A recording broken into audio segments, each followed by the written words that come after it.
तो आज के इस वीडियो में बात करने वाले हैं एक्साइज कांस्टेबल के बारे में। एक्साइज कांस्टेबल क्या होते हैं, कैसे बनते हैं, इनका काम क्या होता है, इसके लिए एजुकेशन क्वालिफिकेशंस क्या होनी चाहिए, आपकी उम्र क्या होनी चाहिए, कौन सा एग्जाम देना पड़ता है, एग्जाम का एग्जाम पैटर्न और सिलेबस क्या होता है, और सबसे इंपॉर्टेंट चीज आता है एक्साइज कांस्टेबल बन जाने के बाद कितनी सैलरी वगैरह मिलती है। सारी इन्फॉर्मेशन अगर आप भी जानना चाहते हैं तो वीडियो में तक बने रहिए। आइए वीडियो को स्टार्ट करते हैं। सही, सबसे पहले बात कर लेते हैं कि एक्साइज कांस्टेबल क्या होते हैं। दोस्तों, एक्साइज कांस्टेबल जो होते हैं वो राज्य सरकार द्वारा इनकी जो वैकेंसी वगैरह निकाली जाती है, राज्य सरकार के अंदर आने वाली एक पोस्ट होती है। अब इनका काम क्या होता है, जो भी अवैध रूप से तस्कारी वगैरह हो रही होती है शराब वगैरह की, उसको रोक करने के लिए, साथ ही साथ बात करते हैं राज्य सरकार के जो अब कारी नियमों को लागू करना हो गया, शराब की दुकानों या फिर जो फैक्ट्री वगैरह होती है उनका जांच करना हो गया। सो बेसिकली इनके काम वगैरह की बात करते हैं तो जो तस्करी वगैरह हो रही होती है, शराब की हो रही है या फिर कोई भी नार्कोटिक्स वाली आपकी चीज़ें होती हैं, उसकी तस्करी को रोकने के लिए या फिर जो शराब की फैक्ट्रीज वगैरह होती है उनकी जांच करने के लिए इनको यहाँ पे नियुक्त किया जाता है राज्य सरकार द्वारा। अब इस पोस्ट अगर आप प्राप्त करना चाहते हैं, आगे चल के एक्साइज कांस्टेबल बनना चाहते हैं, तो एजुकेशन क्वालिफिकेशंस क्या होनी चाहिए। सबसे पहले तो आपके पास 12th पास होना चाहिए।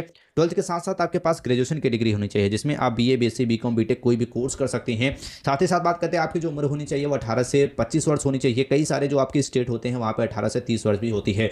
साथ ही साथ ओबीसी जो होते हैं या फिर एससी कैंडिडेट जो होते हैं उनको 3 से 5 साल की छूट भी यहाँ पे मिलती है।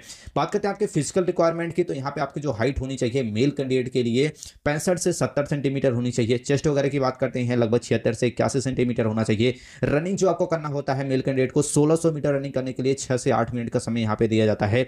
लॉन्ग जंप की बात करते हैं लगभग आपको 3.5 मीटर के आसपास लॉन्ग जंप करना होता है। हाई की जंप की बात करते हैं 1.2 मीटर तक यहाँ पे आपको जंप करना होता है। इसके साथ साथ गोला फेंक भी होता है जो कि लगभग 4.5 मीटर तक यहाँ पे आपका गोला फेंक आपका करवाया जाता है। महिला कैंडिडेट है तो आपकी जो हाइट होनी चाहिए 152 सेंटीमीटर से लेकर 160 सेंटीमीटर का होता है। अलग अलग स्टेट जो होते हैं वहाँ पे अलग अलग हाइट मांगी जाती है। बात करते हैं आपके रनिंग की, तो 800 मीटर आपको रनिंग करना होता है जिसके लिए 4 से 6 मिनट का समय दिया जाता है। लॉन्ग जंप की बात करते हैं 2.7 मीटर, वही हाई जंप की बात करते हैं 0.9 मीटर तक आपको यहाँ पे जंप ही करना होता है। अब सिलेक्शन प्रोसेस क्या होता है, यानी कि 12 से लेके अगर आप एक्साइज कांस्टेबल बनना चाहते हैं तो क्या करना होता है।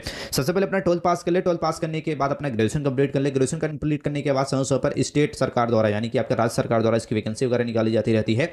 जैसे ही आपको वैकेंसी आती है आपको अप्लाई करना होता है। अप्लाई करने के बाद सबसे पहले करा जाएगा रिटन एग्जाम। रिटन एग्जाम में आपको एमसीक्यू टाइप्स क्वेश्चन पूछे जाते हैं।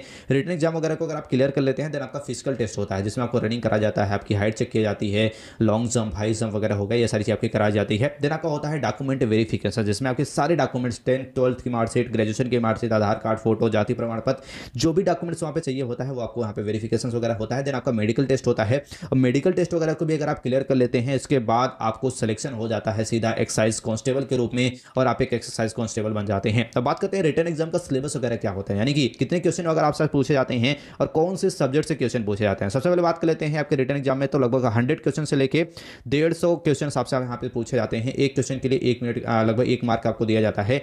ये पेपर जो आपका होता है ऑनलाइन ऑफलाइन दोनों मोड में हो सकता है, डिपेंड करता है कि राज्य सरकार किसमें करवाना चाहती है। इसमें आपको ऑब्जेक्टिव टाइप क्वेश्चन पूछे जाते हैं, समय दिया जाता है 90 मिनट से लेकर 120 मिनट का। अब सबसे इंपॉर्टेंट चीज आता है कि इसमें कौन से सब्जेक्ट से रिलेटेड आपका क्वेश्चन पूछा जाता है। सामान्य ज्ञान से लगभग 25 से 30 क्वेश्चन, रीजनिंग से आपके 25 से 30 क्वेश्चन, मैथ से आपके 25 से 30 क्वेश्चन, हिंदी या फिर इंग्लिश दोनों में से कोई भी एक सब्जेक्ट चूज कर सकते हैं जिससे आपके 25 से 30 क्वेश्चन आपसे पूछे जाते हैं। सिलेबस वगैरह क्या होता है, सामान्य ज्ञान का भी सिलेबस आप देख पा रहे होंगे, रीजनिंग का भी देख पा रहे होंगे, मैथ और आपके हिंदी का ये कुछ सिलेबस वगैरह होता है जो अभी स्क्रीन पे आप देख पा रहे होंगे। अब इंपॉर्टेंट चीज आता है कि इसमें प्रमोशन वगैरह क्या होता है, कौन कौन सी पोस्ट वगैरह होती है, शुरुआती में आपको कौन सी पोस्ट मिलती है और प्रमोशन के बाद कौन सी पोस्ट आपको मिलती है। सबसे पहले बात करते हैं अगर आपको एक्साइज कांस्टेबल बन जाते हैं तो आपका जो प्रमोशन होता है 2 से 4 साल के बाद हेड कांस्टेबल के रूप में, देन एक्सरसाइज सब इंस्पेक्टर बन जाते हैं, एक्साइज इंस्पेक्टर बन सकते हैं, देन आपको असिस्टेंट कमांडर ऑफ एक्साइज बन सकते हैं, डिप्टी कमिश्नर ऑफ एक्सरसाइज, इसके बाद आपको एक्साइज कमिश्नर बन सकते हैं। तो ये इस प्रकार से आपका प्रमोशन वगैरह होता है। आपकी स्टार्टिंग जो पोस्ट होती है वो एक्सरसाइज कांस्टेबल के रूप में होती है। अब इनकी सैलरी वगैरह क्या होती है, सैलरी वगैरह की बात करते हैं लगभग 20,000 रुपए से लेकर 40,000 रुपए इनको स्टार्टिंग सैलरी दी जाती है। वहीं ग्रेड पे वगैरह को मिला के लगभग स्टार्टिंग सैलरी 30,000 रुपए से लेकर 35,000 रुपए तक यहाँ पे इनकी सैलरी हो जाती है।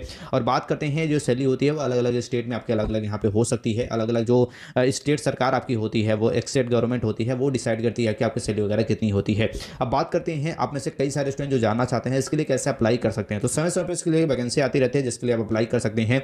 सो आई होप आप समझ गए होंगे कि अगर आप भी 12th पास करने के बाद आगे चल के एक्साइज कांस्टेबल बनना चाहते हैं तो कैसे बन सकते हैं, इसके लिए क्वालिफिकेशंस क्या होनी चाहिए, एज लिमिट, सारी चीज़ आपको बता दें। कोई भी क्वेश्चन हो, डाउट्स हो, कमेंट में से पूछ सकते हो। इसी जानकारी के लिए चैनल को लाइक और सब्सक्राइब जरूर कर ले। मिलते हैं नेक्स्ट वीडियो में, तब तक के लिए जय हिंद।